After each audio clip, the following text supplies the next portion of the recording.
This is a quick little video to show you how these different points of concurrency work with each other.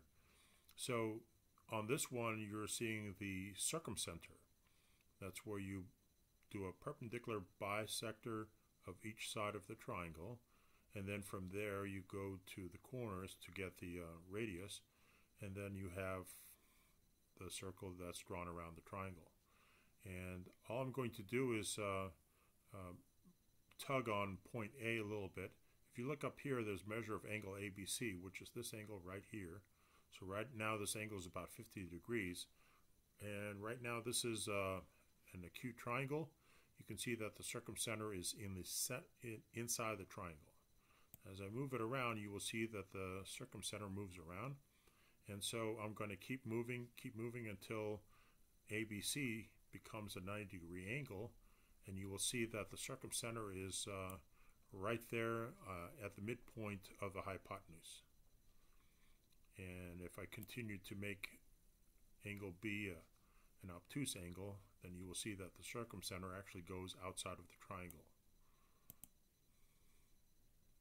So once again, acute, right, obtuse. That's the circumcenter. Now let's take a look at the incenter where the circle is inscribed inside the triangle.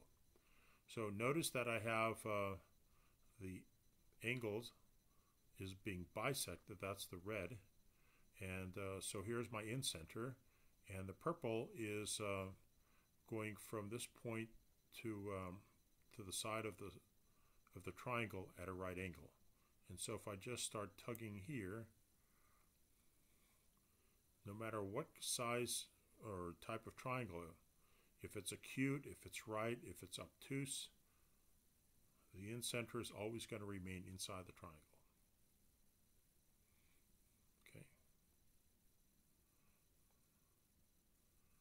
And I'm trying to get the purple and the red to come together, but that would only happen in one way, and that way would be if I could somehow make this all into an equilateral triangle. Sort of like that. So there you go. That's your incenter. Now the centroid, again, the centroid is located inside the triangle. Here I also put down the distances between the different points. So for example, DE is 1.76 and FE, okay, so DE is 1.6, EB is 3.5, which is double 1.76, and then DB from beginning to end is these two added together. So 1.76 is 1/3 of 5.29, 3.53 is 2/3 of 5.29. Again, here are the other angles.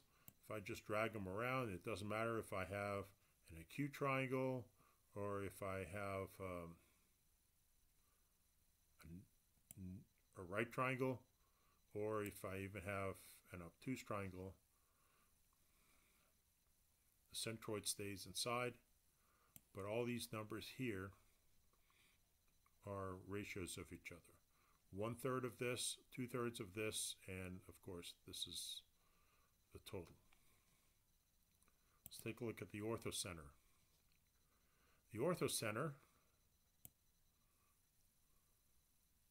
notice that when it's at a right angle, when angle B is a 90-degree angle, the orthocenter is right on the right angle, which is just the opposite of what the circumcenter was.